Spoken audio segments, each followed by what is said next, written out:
Smart class room நேயர்கள் அனைவருக்கும் வணக்கம். இன்னைக்கு நம்மளோட சேனலில் நம்ம பார்க்க போகிறது என்னென்னா 10th கிளாஸ் மேக்ஸ் சப்ஜெக்டில் உள்ள ஃபர்ஸ்ட் சாப்டர் வந்து ரிலேஷன்ஸ் அண்ட் ஃபங்க்ஷன்ஸில் உள்ள ஃபார்முலாஸை பற்றி நான் உங்களுக்கு டீட்டெயில்ஸாக கொடுக்க போகிறேன் நான்.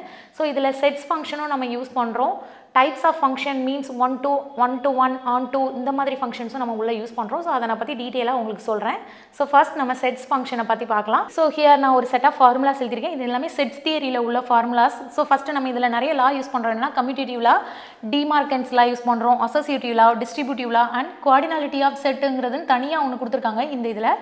ஸோ இதில் ஃபஸ்ட்டு இந்த 4 லாஸையும் பற்றி பார்க்கலாம். ஃபஸ்ட்டு கம்யூட்டேட்டிவ் லா அப்படின்னா என்ன, நான் ஜஸ்ட் ஒரு ஹிண்ட் மாதிரி கொடுக்குறேன், நீங்கள் அந்த ஈஸியாக கொஞ்சம் பிக்கப் பண்ணிக்கோங்க. ஸோ கம்யூட்டேட்டிவ் லானா 2 வேரியபிள் எடுத்துருக்கிறோம் அப்படின்னா செட்ஸ் வேரியபிள் 2 எடுத்துருக்கோம், ஏ பின்னு 2 வேரியபிள் எடுத்துருக்கோன்னா, ஸோ இப்போ யூனியன் அப்படின்னா அந்த 2 வேரியபிளும் ஏ யூனியன் பின்னா பி யூனியன் ஏ, அவ்வளோதான். ஜஸ்ட் அந்த வேரியபிளை மட்டும் ஃப்ரண்ட் அண்ட் பேக் மாற்றணும், அவ்வளோதான். மற்றபடி வேறு எந்த சேஞ்சஸும் அதில் கிடையாது. இப்போ ஏ யூனியன் பி நான் எடுத்துக்கிட்டேன்னா B union C, B union A, so இது ரெண்டுமே வந்து ஈக்குவலாக இருக்கும். அதே மாதிரி நம்ம இன்டர்செக்ஷன் எடுக்கும்போது ஏ இன்டர்செக்ஷன் பின்னா பி இன்டர்செக்ஷன் ஏ, இது ரெண்டும் ஈக்குவலாக இருக்கும். ஜஸ்ட் அந்த வேரியபிளை மட்டும் ஃப்ரண்ட் அண்ட் பேக் மாற்றினாலே போதும். ஸோ இது வந்து கம்யூட்டேட்டிவ் லா. கம்யூட்டேட்டிவ் லானா அப்படி ரெண்டுமே ஈக்குவலாக தான் இருக்கும். ஸோ இந்த யூனியன்னா யூனியன் ஆப்ரேஷன் தான் வரும், ரெண்டுலேயுமே வேரியபிளை மட்டும் தான் நம்ம ஃப்ரண்ட் அண்ட் பேக் மாற்றுறோம். So here associative law. Associative லாவில் என்னென்னா ஏ பி சின்னு 3 வேரியபிள் நம்ம யூஸ் பண்ணுவோம்.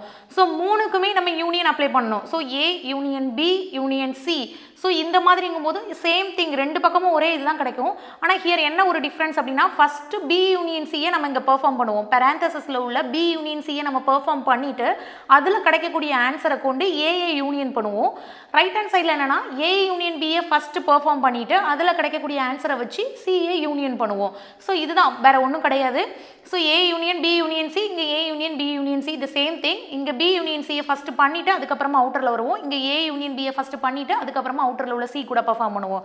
இந்த சேம் திங் இன்டர்செக்ஷனுக்கும் அதே மாதிரி A intersection B intersection C is equal to A intersection பியை ஃபஸ்ட்டு பெர்ஃபார்ம் பண்ணிவிட்டு அதுக்கப்புறமா சி கூட இன்டர்செக்ட் பண்ணணும். இது வந்து அசோசியேட்டிவ் லா. அசோசியேட்டிவ் லானா சேமாக இருக்கும் அந்த மாதிரி. ஸோ டிஸ்ட்ரிபியூட்டிவ் லா, அசோசியேட்டிவ்லையும் நம்ம 3 வேரியபிள் யூஸ் பண்ணுறோம், டிஸ்ட்ரிபியூட்டிவ்லையும் நம்ம ஏ பி சின்னு 3 வேரியபிள் யூஸ் பண்ணுறோம். எப்படி இதை நான் அசோசியேட்டிவ்னு சொல்கிறது, இதை டிஸ்ட்ரிபியூட்டிவ்னு சொல்கிறது. டிஸ்ட்ரிபியூட்டிவ் அந்த நேம்லே இருக்குது. ஸோ இதில் வந்து யூனியன் இன்டர்செக்ஷன் ரெண்டுமே உங்களுக்கு உள்ளே வரும். ஸோ ஹியர் யூனியன்னா யூனியன் மட்டும்தான் அந்த இடத்துல பெர்ஃபார்ம் ஆகும், இன்டர்செக்ஷன்னா இன்டர்செக்ஷன் மட்டும்தான் வரும் அந்த ஃபார்முலா ஃபுல்லாக. ஹியர் டிஸ்ட்ரிபியூட்டிவ் லால என்னன்னா யூனியன் இன்டர்செக்ஷன் ரெண்டுமே உள்ள வருது. ஸோ அவுட்டரில் யூனியன் இருக்குது, இன்னரில் இன்டர்செக்ஷன் இருக்குது. ஸோ இதை எப்படி பெர்ஃபார்ம் பண்ணுறோன்னா, ஸோ இந்த அவுட்டரில் உள்ள ஏ யூனியனை கொண்டு இந்த ஏ யூனியன் வந்து இந்த பேரந்தசிஸில் உள்ள இந்த 2 வேல்யூக்குமே இது வந்து காமன். ஸோ ஃபஸ்ட்டு நான் என்ன பண்ணுறேன் அப்படின்னா இந்த ஏ யூனியனை கொண்டு இந்த பியை மல்டிப்ளை பண்ணுறேன். மல்டிப்ளை பண்ணும்போது ரிமைனிங் எல்லாமே இது பண்ணிக்கோங்க, ஏ யூனியன் பி, ஓகேவா. தென் இந்த ஏ யூனியனை கொண்டு அப்படியே இந்த சி வேல்யூவை மல்டிப்ளை பண்ணுறேன். அப்போ A union C, sorry here C, A union C. So இந்த மாதிரி. ஸோ இப்போ என்னென்னா இங்கே நடுவில் என்ன ஆப்ரேஷன் இருக்கோ அந்த இன்டர்செக்ஷனை இங்கே நடுவில் போட்டுக்கோங்க, அவ்வளோதான், வேறு ஒன்றும் டிஃப்ரெண்ட் கிடையாது. ஸோ அதே மாதிரி இங்கே A intersection B union C. So here A இன்டர்செக்ஷனை கொண்டு ஃபஸ்ட்டு பி வேல்யூவை மல்டிப்ளை பண்ணுங்கள். ஸோ அப்போ ஏ இன்டர்செக்ஷன் பி, அடுத்தது ஏ இன்டர்செக்ஷனை கொண்டு சி வேல்யூவை மல்டிப்ளை பண்ணுங்கள். ஸோ ஏ இன்டர்செக்ஷனை கொண்டு சியை பண்ணும்போது A intersection C.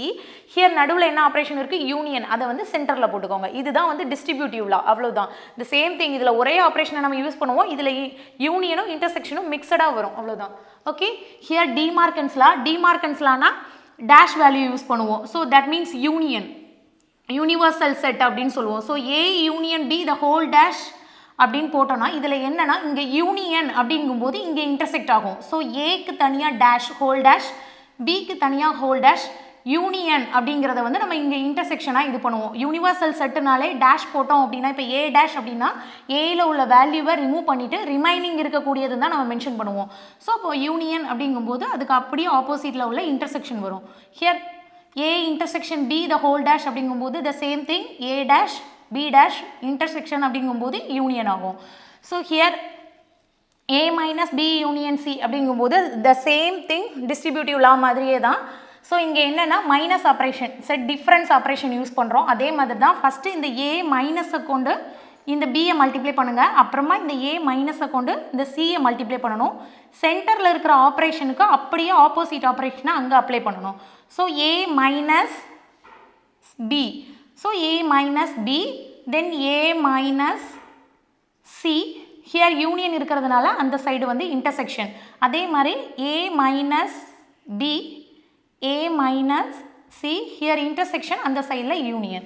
So here cardinality of செட்ஸுக்கு தனியாக ஃபார்முலாஸ் கொடுத்துருக்காங்க. ஸோ இது என்ன அப்படின்னா, ஸோ A union B நம்ம ஃபைண்ட் அவுட் பண்ணியிருப்போம். அதில் எவ்வளோ நம்பர் ஆஃப் வேல்யூஸ் இருக்குது அப்படிங்கிறத நம்ம ஃபைண்ட் அவுட் பண்ணணும் அப்படின்னா, first number of A plus number of B minus number of A intersection Bன்னு கால்குலேட் பண்ணாலே நம்பர் ஆஃப் A யூனியன் Bயோட வேல்யூ வரும். இதில் வந்து நம்ம 2 வேரியபிள்ஸ் மட்டும் யூஸ் பண்ணியிருக்கோம், A and B. Here A, B, Cன்னு 3 வேரியபிள்ஸ் யூஸ் பண்ணியிருந்தா எப்படி அப்படின்னா, so number of A plus number of B plus number of C தனித்தனியாக எழுதிக்கோங்க. அதுக்கப்புறமா ஒவ்வொன்றோட இன்டர்செக்ஷன் தனித்தனி இன்டர்செக்ஷன் வரணும். A intersection B, B intersection C, C intersection A. So இது எல்லாமே லாஸ்ட்டாக காமன் இன்டர்செக்ஷன் 3 வேரியபிள்ஸ்க்கும் உள்ள இன்டர்செக்ஷனாக ப்ளஸில் போடணும். So number of A intersection B intersection C. So இப்போ செட்ஸ் பார்த்தோம், செட்ஸ் தியரி ஃபங்க்ஷன்ஸ் எல்லாமே பார்த்தோம். இப்போ அடுத்தது வந்து டைப்ஸ் ஆஃப் ஃபங்க்ஷன்ஸ் பார்க்க போகிறோம். ஸோ டைப்ஸ் ஆஃப் ஃபங்க்ஷன்ஸில் வந்து 4 டைப்ஸ் ஆஃப் ஃபங்க்ஷன்ஸ் இருக்குது. 1-to-1, on-to, 1-to-1 and on-to constant function சொல்கிறோம். ஸோ 1-to-1 அப்படி என்னன்னா, இதில் நான் வந்து 2 இது எழுதியிருக்கேன், A, Bன்னு 2 இதுக்கு தனித்தனியாக இமேஜ் கொடுத்துருக்கேன் நான். ஸோ இந்த மாதிரி இருக்கிறதுல Aயில் உள்ள ஒவ்வொரு எலமெண்ட்டுக்கும் Bயில் வந்து கண்டிப்பாக இமேஜ் இருக்கணும். ஸோ இப்போ 1க்கு இமேஜ் இருக்குது, 2ஓட இமேஜ் வந்து B, 3ஓட இமேஜ் வந்து C. ஸோ இந்த மாதிரி இருந்துச்சு, Aயில் உள்ள எல்லா எலமெண்ட்ஸ்க்கும் Bயில் கண்டிப்பாக ஒரு இமேஜ் இருக்கணும். இந்த மாதிரி இருந்துச்சுன்னா அது வந்து 1-to-1 ஃபங்க்ஷன். ரிலேஷன் வந்து 1-to-1 இருக்கணும், 1-to-many இருக்கக்கூடாது. ஸோ இந்த மாதிரி இருந்துச்சுன்னா அது வந்து 1-to-1 function. Okay, the next on-to function. on-to means அதே மாதிரி நான் A, Bன்னு 2 இது எடுத்துருக்கிறேன் நான். ஸோ Aயில் உள்ள ஒவ்வொரு எலமெண்ட்டுக்கும் Bயில் இமேஜ் இருக்குது, அது ஒன்று. ப்ளஸ் செகண்ட் என்னென்னா, Aயில் உள்ள 2 எலமெண்ட்டுக்கு சேம் இமேஜ் இருக்குது Bயில். ஸோ இந்த மாதிரி இருந்தாலும் அது on-to ஃபங்க்ஷன்ஸ் தான். ஸோ 1, 2 இந்த ரெண்டுக்குமே வந்து சேம் இமேஜ் Aன்னு சொல்லிட்டு Bயில் உள்ள ஒரு இமேஜ் Aன்னு இருக்குது. ஸோ இது வந்து on-to function. So at the same time Aயில் உள்ள எல்லா எலமெண்ட்ஸ்க்கும் Bயில் கண்டிப்பாக இமேஜ் இருக்கணும். Bயில் எக்ஸ்ட்ரா எந்த இமேஜஸும் எடுக்கக்கூடாது, அந்த மாதிரி இருக்கணும் on-to கண்டிஷன்ஸ்.